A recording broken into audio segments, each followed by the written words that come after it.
ፊልሙ የሚጀምረው ዋናው ገጸ ባህሪ ሰኒ ታሪኩን እያጫወተን ነው። አንድ ወጣት ተማሪ ከመምህሩ ጋር ረቂቅ ውይይት እያደረገ ይገኛል። ተማሪው በትልልቅ ዛፎች ላይ የሚገኙ ቅርንጫፎች ሲወዛወዙ ይመለከትና በመገረም መምህሩን ይጠይቃል። እነዚህ ቅርንጫፎች የሚንቀሳቀሱት በራሳቸው ፍላጎት ነው ወይስ ንፋሱ ስለገፋቸው ነው ብሎ ይጠይቀዋል። መምህሩም ፈገግ ብሎ ሁለቱም መልስ ሊሆን አይችሉም አሉ። አንዱን እያንቀሳቀሰው አይደለም፣ እየተንቀሳቀሰ ያለው ያንተ ልቦናና አእምሮ ነው ሲል መለሱለት። ዋናው ገጸ ባህሪያችን ሰኒ ካንግ ለተባለው ከተማ ውስጥ ለሚፈራው የጋንግስተር ቡድን መሪ የቀኝ እጁ ነው ማለት ይቻላል። በታማኝነት ለዓመታት አገልግሎታል። የካንግ ንብረት በሆነው ዘመናዊ ሆቴል ውስጥ እንደ ማናጀር ብቻ ሳይሆን እንደ ሆቴሉ ጠባቂ ሆኖ ይሰራል። ዋና ስራው በሆቴል ውስጥ ስርዓት ማስከበር ሲሆን ይህንን ሲያደርግ ያላንዳች ፍርሃት ነበር። ማን ይሁን ማን ለሰኒ ግድ የለውም። እዚህ ሆቴል ውስጥ ሁሉም ስርዓቱን ይከተላል።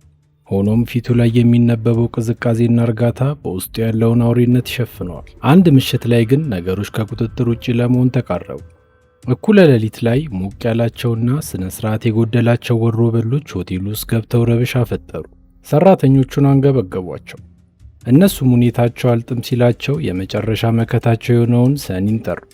ሰኒ ወደ ስፍራው ሲደርስ አልተጣላም፣ ድምፁንም ከፍ አላደረገም። በፍጹም እርጋታና በጨዋነት ሆቴሉ የሚዘጋበት ሰዓት ስለደረሰ እባካችሁ ልቀቁልን ሲል ጠየቃቸው። እነዚህ ትዕቢተኞች ግን ከፊት ለፊታቸው የቆመው ሰው ማንነት ስላላወቁ በእንቢተኝነታቸው ቀጥለዋል። እሱም ትዕግስቱ ልክ አለው። በተረጋጋ መንፈስ እስከ 3 መቁጠር ጀመረ። 1 2 3 ያ ረጋ ያለው ሰላማዊ ሰው በድንገት ወደ አውሬነት ተቀየረ።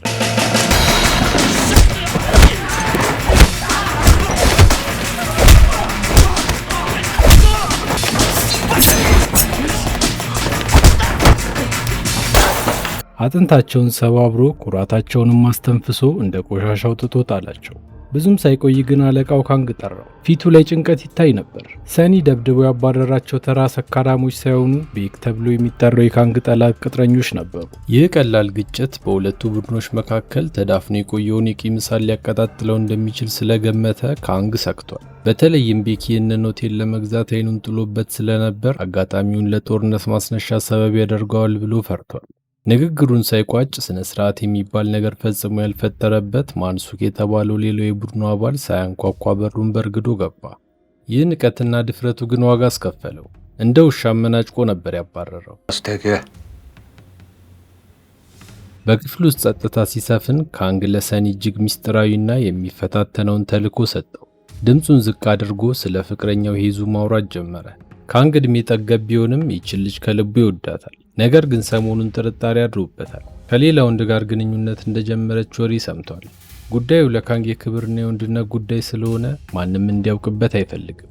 ለዚህ ነው ከራሱ በላይ ለሚያምነው አገልጋዩ ብቻ ለመናገር ይመረጥ።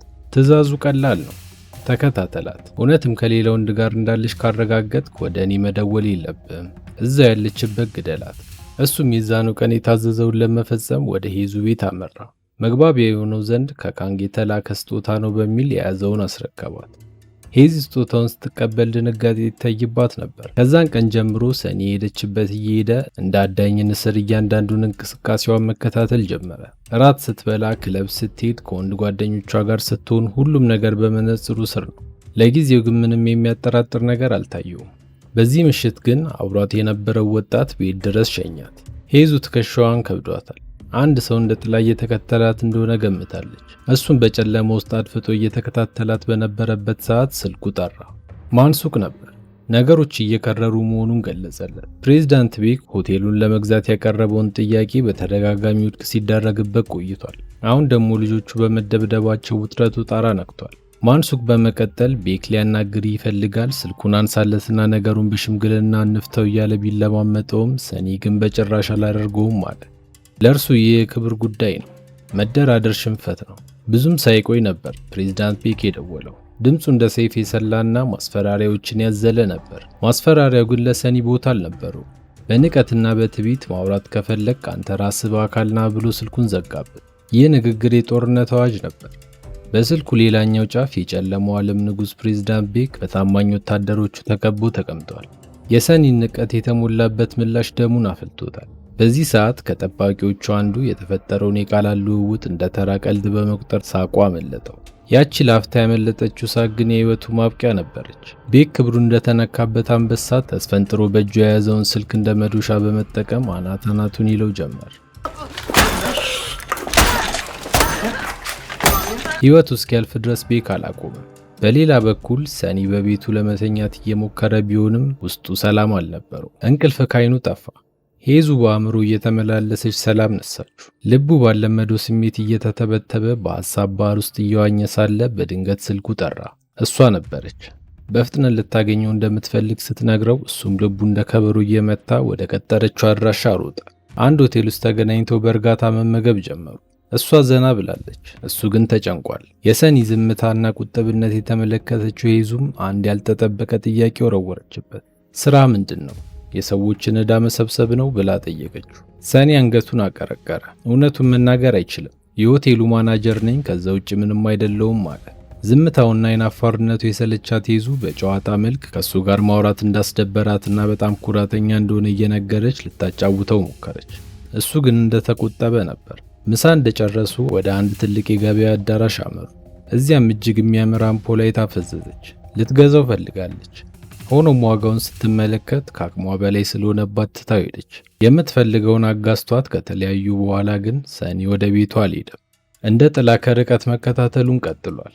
የቼሎ ሙዚቃ ወደምትለማመድበት አዳራሽ ገብቶ በመድረኩ ላይ ሆነ የሙዚቃ መሳሪያዋን ስትጫወት ሲያያት ፈዘዘ። ሙዚቃው በረቀቀ መንገድ ተቆጣጠረው። ሳያውቀው አለቃው እንዲከታተላት በላከው ሴት ፍቅር ወደቀ። በሰኒ ሕይወት ውስጥ ልቡን የነካች የመጀመሪያዋ ሴት ነበረች። ከቆይታ በኋላ ከፈዘዘበት ዓለም የማንሱክ ስልክ ቀስቅሶ አወጣው። ቤክ ወደ ሆቴሉ መጥቷል። ሊያናግር ይፈልጋል አለው። እሱም በፍጥነት ወደ ሆቴሉ ሲመለስ ቤክ ፈገግ ብሎ ነበር የጠበቀው።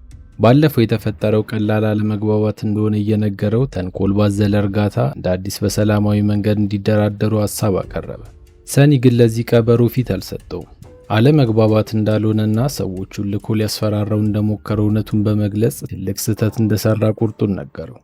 ውሳኔው የማይቀየር መሆኑንና ለማንም እንደማይንበረከክ ግልጽ ካደረገለት በኋላ ጥሎት ወጣ። ቤክ በንዴት ተንጨረጨረ። የዛን ቀን ምሽት ሄዙን መከተል ቀጠለ። ሁሌ ከሚሸኛት ሰው ጋር ነበረች። እሱም ቤቷ መግባቷን አረጋግጦ የተወሰነ ሰዓት እዛው በመቆየት ስራው ያለቀ ሲመስለው መኪናውን አስነስቶ ጉዞ ጀመረ። ነገር ግን መንገድ ላይ አንድ መኪና ለጥቂት ሳተው። ቀደም ሲል ሄዙን የሸኛት መኪና ነበር። ሸኝቷት ከሄደ በኋላ ወደ ተቃራኒ አቅጣጫ መመለሱ አጠራጥሯል። መልሱ አንድና አንድ ብቻ ነው። ወደ ሄዙ ቤት ተመልሶ እየሄደ ነበር።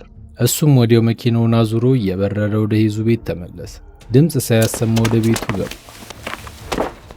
ሳሎኑን አልፎ ሲገባ ግን ያየውን ማመን አልቻለም። ልብሳቸውን እያወላለቁ ነበር ያገኛቸው። አሁን ያለቃው ካንግ ፍራቻ እውነት ሆኗል። የካንግ ትዕዛዝ በአእምሮ ውስጥ እንደ ደውል አስተጋባ። እውነትም ከሌላ ወንድ ጋር እንዳለች ካረጋገጥክ ግደላት። ሰኒ ትልቅ ፈተና ውስጥ ገብቷል። ንዴትና ቁጣ መላ ሰውነቱን ወረረው። እንደ ተራበ ነብር በሰውየው ላይ ተወረወረ።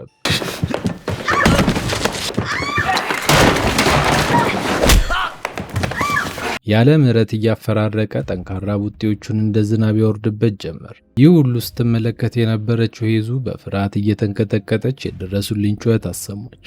ጩኸቷን እንደሰማም ሰኒ ድብደባውን አቆመ። ጣቶቹን በሽጉጡ ቃታ ላይ አድርጎ ልቡ በፍቅርና በግዴታ መካከል ተወጥሮ የመጨረሻውን ውሳኔ ለመወሰን ተዘጋጀ። ለቀናት ሲከታተላት ሙዚቃዋን ሲሰማ በውስጡ የበቀለው ያ ልዩ ስሜት እንደ ሰንሰለት ጠፍሮ ያዘው።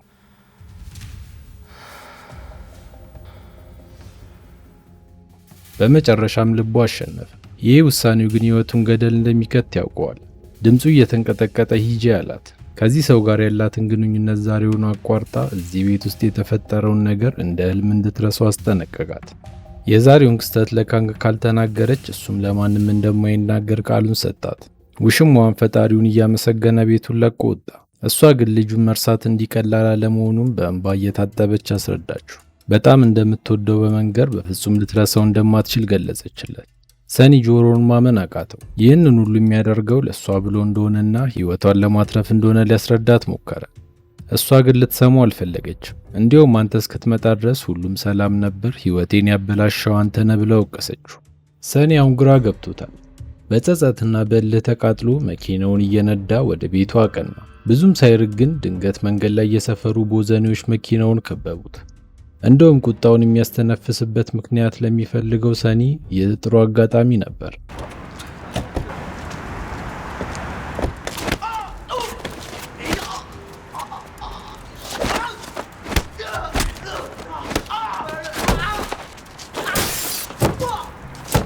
እስኪ በቃቸው ድረስ ቀጥቅጦ ተንፈስ ከማለቱ የፕሬዝዳንት ቤክ ቀኝ እጅ የሆነው ማንሱክ ከተፍ አለ።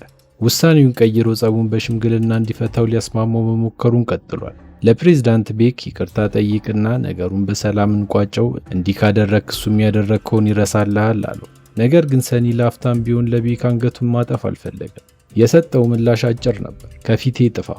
በሌላ በኩል አለቃው ካንግ ሄደበት ተመልሷል። እግሩ ሀገሩን እንደረገጠ መጀመሪያ ወደ ፍቅረኛው ሄዙ ቤት ነበር የሄደው። አቀባበሏ ግን ቀዝቃዛ ነበር። ፊቷ ላይ የሚነበበው ጥላቻና ፍራቻ ካንግን አስደነገጠው። ልታዋራው እንኳን እንደማትፈልግ ያስታውቅባታል። የሆነ የማያውቀው ነገር እንዳለ ጠረጠረ። እሷም ሻንጣዋን ጠቅልላ ለመሄድ እንደወሰነች ነገረችው። ካንግን በእርጋታ ድፍረቷን እንደወደደላት ነገራት። ወዲያው አይኖቹ እንደ እሳት እየተንቀለቀሉ ቀጭን ማስጠንቀቂያ ሰጣት። ሰዎች በወጣትነታቸው ትዕግስት አላቸው፣ ሲያረጁ ግን ትዕግስታቸው ይሟጠጣል አላት። ከዚህ በላይ ከገፋችው የሚያደርገውን ስለማያውቅ ቀጣይ ውሳኔዋን በጥንቃቄ እንድትወስን ጠየቃት። በተመሳሳይ ሰዓት ሰኒ ቤቱ ገብቶ አሁንም በሐሳቡ ሄዙ ጋር ነበር። ብዙም ሳይቆይ ግን በድንገት የቤቱ በር ተሰብሮ የቤክ ወታደሮች እንደ ንብ መንጋ ወረሩት። ራሱን ለመከላከል ሞክሯል፣ ግን አልቻለም። ራሱን እስኪስት ድረስ በጭካኔ ቀጥቅጠው ደም በደም አደረጉት። በመጨረሻ ራሱን ሲያቅ በአንድ ጨለማ መጋዘን ውስጥ ተሰቅሎ ነበር ያገኘው። ሰውነቱ በሙሉ ደም ለብሷል፣ አቅሙ ተሟጧል። ወዲያውኑ ፕሬዝዳንት ቤክ በአሸናፊነት ስሜት ፈገግ ብሎ ወደ ውስጥ ገባ። ፊት ለፊቱ ቆሞ ትልቅ ስህተት እንደሰራ እየነገረ ተሳለቀበት። በዚህ ሰዓት ሰኒ ያልተጠበቀ ነገር አደረገ። በሞት አፍ ላይ ሆኖ ሳቀ። የቤክ ፈገግታ ከፊቱ ላይ ጠፋ። በንዴት ፊቱ ቲማቲም መሰለ። ሳቅ እስኪ አሁን ሳቅ እስኪ ልይህ እያለ ሊጨርሰው ትንሽ ሲቀረው ስልኩ ጠራ። ስልኩን ካነጋገረ በኋላ ግን በችኮላ መኪና ውስጥ እንዲከቱ ታዟቸው እየተቻኮሉ ጭር ወዳለ ስፍራ ይዘውት ነጎዱ። እንደደረሱ አሽቀንጥረው ከመኪና ላይ ጣሉት። ነገሩ እንዲህ ነው። ሰኒ ሄዙን እጅ ከፍንጅ ይዟት በሕይወት እንድትኖር መፍቀዱን አለቃው ካንግ አውቋል። ይህ ትልቅ ክህደት ነበር። ሁለቱም ቡድኖች በሰኒ ሞት በመስማማታቸው ነበር እዚያ ያመጡ። ለወሰነው ውሳኔ ዋጋ የሚከፍልበት ሰዓት ደርሷል። ካንግ አይኑን ትክ ብሎ እያየው ለምን የታዘዝከውን አልፈጸምክም? ለምን በሕይወት ተውካት? ሲል ጠየቀው። እሱም በልበ ሙሉነት ውሳኔው ለሁሉም የተሻለ መፍትሄ ስለመሰለው እንደተዋት ገለጸለት። ካንግ መልሱ እንደውም በይበልጥ አስቆጣው። እሱ ይቅርታ የማያደርግለት ስህተት ቢኖር ትዕዛዝ አለማክበር ነበር። ቅጥረኞቹን እንዲጨርሱ ታዞ ፊቱን አዙሮ ሄደ። እነሱም የሚቀብሩበትን ወዲያውኑ መቆፈር ጀመሩ። ከዛም ጉድጓድ ውስጥ ከተው አፈር ማልበስ ጀመሩ። ቀብረውት ዞር እንዳሉ ግን ከየት መጣ ሳይባል ከባድ ዝናብ መጣል ጀመረ። መሬቱን በደም ስላራሰለት በአፈርና በጭቃ ተሸፍኖ ትንፋሹ እየተቆራረጠ እንደምንም ጭንቅላቱን ብቅ አደረገ። በመጨረሻ የሰውነት ኃይሉ እየታገለ አፈሩን ጥሶ እንደ ሙት መሬት ፈንቅሎ ወጣ። ማንሱክ ይህንን ሁሉ በቅርበት እየተመለከተ እየተሳለቀበት ነበር። ሰኒም እየተንተባተበ በሕይወት ያትቀልድ አውጣኝ እያለ ቢለምነውም ማንሱክ ግን እየሳቀ አንድ ስልክ ሰጠው። ካንግ ከ15 ደቂቃ በኋላ እንደሚደውል በመንገር ያን የሚፈልገውን መጠየቅ እንደሚችል ገለጸለት። ሰኒ በዚህ ሰዓት ስልኩ እጁ እንደገባ የደወለ በማስመሰል ካንግ ጋር ተደራድሮ ጨረሰ። ከዛም ስልኩን ለማንሱክ መለሰለት። ማንሱክ ስልኩን ሲመለከት ግን ደነገጠ። ባትሪ የሚባል አልነበረው። ማሰቢያ ጊዜ ሳይሰጠው ሰኒ በእጁ ደብቆት በነበረው የብረት ባትሪ አይኑን ብሎ ጣለው። የቀሩትንም ያለምንም ርህራሄ ባገኘው ነገር እየቆራረጠ ተፋለማቸው።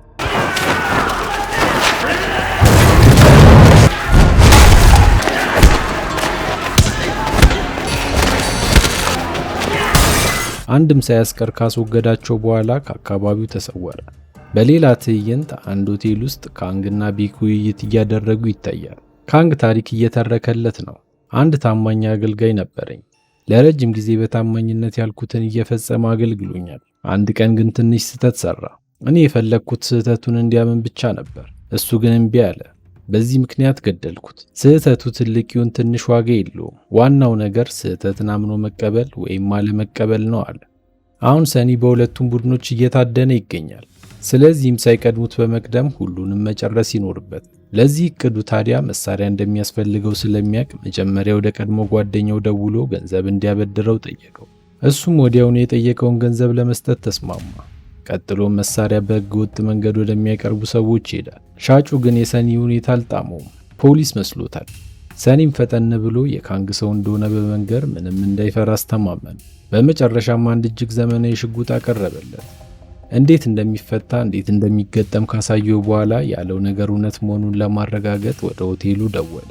ችግር የተፈጠረው እዚህ ጋር ነው። ሰኒ ከስራ መባረሩንና እንዲገድል ትዕዛዝ መውጣቱን ሰማ። የዚህን ጊዜ ምንም እንዳላወቀ በመሆኑ ወጥመዱን ማዘጋጀት ጀመረ። ሆኖም ሰኒ ቀደማቸው። በሸጡለት ሽጉጥ እዛው ረሸናቸው። ቦታው በደም ተጥለቀለቀ። ሰኒ ከሄደ ከቆይታ በኋላ የሻጭ ወንድም ቦታው ላይ ደረሰ። ወንድሙና ሙሉ አባሎቻቸው ሞቶ ሲመለከት ውስጡ ወዲያውኑ በበቀል ተሞልቶ አደኑን ጀመረ። በተመሳሳይ ሰዓት ሰኒ የካንግን አንዱን ቅጥረኛ አድኖ ከያዘው በኋላ ሽጉጡን ግንባሩ ላይ ደግኖ የቤክን አድራሻ እንዲነግረው አዘዘው። እሱም በፍርሃት ምንም ሳያመነታ አድራሻውን ሰጠው። ፕሬዝዳንት ቤክ በሰዓቱ አንድ የበረዶ መንሸራተቻ አዳራሽ ውስጥ እየተዝናና ነበር። ሰኒ መሞቱን እርግጠኛ ስለነበር ምንም ስጋት አልነበረው። በድንገት ከፊቱ ሲቆም ግን ደነገጠ። ደሙ ረጋ። በንቀት ትክ ብሎ እያየው የቀድሞ ፈገግታው ወዴት እንደሄደ ጠየቀው።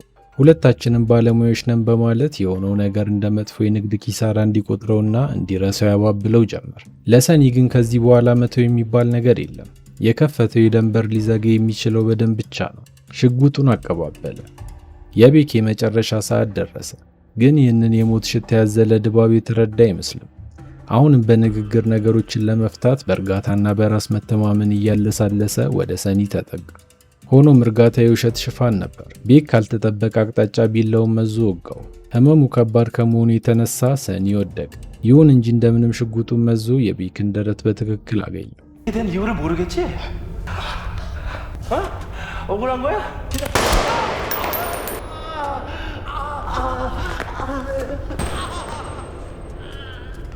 መጥፎ ቦታ ላይ ስላገኘው ደሙ እንደ ጅረት እየፈሰሰ እንደምንም ወደ ሆቴሉ ተመለሰ። በዚያ የሞት አፋፍ ላይ ሆኖ የሚፈልገው አንድ ነገር ብቻ ነበር። ስልኩን አውጥቶ ይዙ ጋር ደወለ። ሊያስረዳት፣ ሊከራከራት ወይም ንጽህናውን ሊያብራራላት አልፈለገም። የናፈቀው ነገር ቢኖር የእሷን ድምፅ መስማት ብቻ ነበር። ነገር ግን ስልኩ አይነሳም። የተስፋ መቁረጥ ስሜት ከቁስሉ ህመም በላይ ያቃጠለው። በተመሳሳይ ሰዓት ሂዝ ወደ ቤቷ ስትመለስ ያልጠበቀችውን ነገር አገኘች። አንድ ስጦታ ተቀምጦላታል። ሳጥኑን ስትከፍተው አይኖቿ በድንጋጤ ፈጠጡ። ያኔ በአንድ በገበያ አዳራሽ ውስጥ አይታው ያደነቀችው አምፖል ነበር። ለእሷ ያደረገውን እያንዳንዱን መስዋዕትነት፣ የተቀበለውን እያንዳንዱን ቁስል፣ የደረሰበትን ክህደት ሁሉ ያስታውሳል። ይህ ሁሉ መከራ የተቀበለው ለእሷ ሲል ነበር። የበደሉትም ሰዎች ከእጁ አያመልጡ። ደሙ እየፈሰሰ ሰዓቱን እየጨረሰ ቢሆንም እግሮቹን እየጎተተ በቀጥታ ወደ አለቃው ካንግ አመራ። የሰኒን ሁኔታ ሲያየው ነገሩን ከዚህ በላይ አታክርረው በማለት ተመልሶ እንዲሄድ ማስጠንቀቅ ጀመር። ለሰኒ ግን ከዚህ በኋላ መመለስ የለም። ይህ የመጨረሻ መዳረሻው ነው። ፊት ለፊት ተፋጠጡ። የ7 ዓመት ታማኝነት፣ የ7 ዓመት አገልጋይነት በአንድ ቅጽበት ገደል የገባበትን ሰዓት አስታወሱ። ሰኒ በምሬት ጠየቀ። ለ7 ዓመታት ያህል እንደ ውሻ ሲታዘዘው እንደኖረ አስታውሶ እንዴት በአንድ ስህተት ሊገለው እንደወሰነ በምሬት ጠየቀው። መልሱ ግን ልብ የሚያደማ ነበር። በግድ የለሽነት ስለሰደብከኝ፣ ስላዋረድከኝ ብሎ መለሰለት። ለዚህ ተራ ምክንያት ሕይወቱን እንዳበላሸው ማመን አልቻለም። በንዴት አፍጥጦ እውነቱን እንዲነግረው የመጨረሻ ዕድል ሰጠ። ካንግ ግን አሁንም እውነቱን ከመናገር ይልቅ ነገሩን ወደ ሌላ አቅጣጫ አዞረው። ይህን ሁሉ መስዋዕትነት የከፈልከው ለይዙ ስትል ነው እንዴ ሲል ጠየቀው። ስሟን ሲጠራ ደግሞ የሰኒ ትዕግስት ተሟጠጠ። ያቺ ስም ለሱ ቅዱስ ነበረች። በካንግ አንደበት ስትጠራ ግን ረከሰች። አንዴም ሳያስብ ነበር ቃታውን ይሳብ። ነገር ግን እፎይታን ለማግኘት ጊዜ አልነበረው። ወዲያውኑ ከኋላ የተኩስ ድምፅ አስተጋባ። የትም ማምለጫ ስላልነበረው አንድ ጥይት አገኘችው። ይሁን እንጂ ሰኒ አልወደቀም። በሞት አፋፍ ላይ ሆኖ የመጨረሻውን ጥንካሬ አሰባስቦ ተኩሶ ባላንጣውን ጣለው። የቀሩትም ከተለያየ አቅጣጫ የጥይት ሩምታ ማዝነብ ሲጀምሩ የካንግ ቅጥረኞች ደርሰው እርስ በርስ መታኮስ ጀመሩ። በዚህ የጥይት ዝናብ ውስጥ ሰኒም እንደቆሰለ አንበሳ ተዋጋ። ነገር ግን ጠላቶቹ በዙ። አቅሙም እየደከመ ጉልበቱ ከዳው። አይኖቹ እየደበዘዙ ትንፋሹ እየቀጠነ ሲመጣ ከፊቱ የተዘረረውን የካንግን አስክሬን ተመለከተ። በሚገርም ሁኔታ በዚህ ሁሉ ውካታና ድምፅ ውስጥ ለየት ያለ ሰላምና ጸጥታ ተሰማው። ካንግ ሞቷል። ይህ ማለት ሄዙ ነፃ ናት ማለት ነው። ከእንግዲህ ማንም አያስፈራራትም። ማንም ሕይወቷን አይረብሽም። ይሄ ብቻ የመንፈስ እርካታ ሰጠው። ሞት እየመጣ ቢሆንም እሷ ግን በሰላም ትኖራለች። በመጨረሻም ሕይወቱ ከስጋው ልትለይ ስትል እጁን ወደ ስልኩ ሰደደ። ለመጨረሻ ጊዜ ለአንድ ሰከንድ እንኳን ቢሆን የሄዙን ድምፅ መስማት ፈለገ። ነገር ግን ጣቶቹ አልታዘዝ አሉት። ጉሮሮ ደረቀ። ቃላት መውጣት አቃታቸው። በዚህ ጊዜ ከጣሪያው ላይ ቅጠሎች ቀስ ብለው እየረገፉ ሲወርዱ ተመለከተ። በአእምሮ ውስጥ የቀረው አንድ ምስል ብቻ ነበር፣ ሄዙ። በዚያው ምሽት ቼሎ ስትጫወት የነበረው ትዝታ፣ የሙዚቃው ጣፋጭ ዜማ በጆሮ ውስጥ አቃጨለ። በፈገግታና በናፍቆት አይኖቹን ለዘላለም ከደነ። ፊልሙ ወደ ማብቂያው ሲቃረብ አንድ ልብ የሚነካ ትረካ በሰኒ ድምፅ ይሰማል። አንድ ትንሽ ልጅ ድንገት ከእንቅልፉ ባኖ ምርር ብሎ ያለቅሳል። መምህሩ የልጁ ሁኔታ አይቶ በግርምት ጠየቀው። ልጄ ለምን ታለቅሳለህ? አስፈሪ ህልም አየህ እንዴ? ልጁ እንባውን እየጠረገ መለሰ። አይደለም መምህር፣ ያየሁት ህልም አስፈሪ አልነበረም። እንዲያውም በሕይወቴ ካየኋቸው ህልሞች ሁሉ እጅግ በጣም የሚያምርና ጣፋጭ ህልም ነበር። መምህሩ ግራ በመጋባት ታዲያ ህልሙ ያን ያህል የሚያምር ከሆነ ለምን አለቀስክ ሲል ጠየቀው። ልጁም በተሰበረ ድምፅ እንዲህ ሲል መለሰ። ያለቀስኩት ያየሁት ጣፋጭ ነገር መቼም እውነት ሊሆን እንደማይችል ስላወቅኩ ነው። ይህ ታሪክ እንዲሁ የተነገረ ተረት አልነበረም። የሰኒ የህይወት መስታወት ነው። ልጁ የተረዳውን መራራ እውነት ሰኒም በሚገባ ተረድቶታል።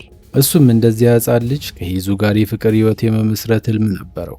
ነገር ግን ያ ህልም የማይጨበጥ ነበር። ምክንያቱም የእሷ ልብ ሌላ ነው።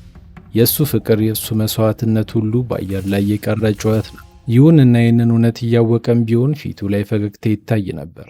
ምናልባትም መሆን ሊሆን የማይችለውን ህልም በማለሙ ብቻ ያገኘው የደስታ ስሜት ይሆናል። ወይም ደግሞ ለእሷ ሲል በመሞቱ ያገኘው እፎይታ ነው። በመጨረሻው የፊልሙ ትዕይንት ላይ ሰኒ አንድ ህንፃ ውስጥ ሆኖ በመስኮት ወደ ውጭ እየተመለከተ እናየዋለን። ከዚያም በመስታወቱ ከሚያየው የራሱ ነጸብራቅ ጋር የቦክስ ልምምድ ሲያደርግ ይታያል። ይህ ትዕይንት ለተመልካቾቹ አሻሚ እንዲሆን ተደርጎ የተሰራ ነው። ይህ ሁሉ ደም መፋሰስ ከመጀመሩ በፊት የነበረ ትዝታ ነው ወይስ ሰኒ በህልም ዓለም ውስጥ እያለ የሚያየው ቅዠት? መልሱ ለተመልካች የተተወ እንቆቅልሽ ነው። ከራሱ ምስል ጋር ሲቧቀስ ምናልባት ከጣፋንታው ጋር እየታገለ እንደሆነ እያሳየንም ይሆናል። መልሱን ለእናንተ ትቼዋለሁ።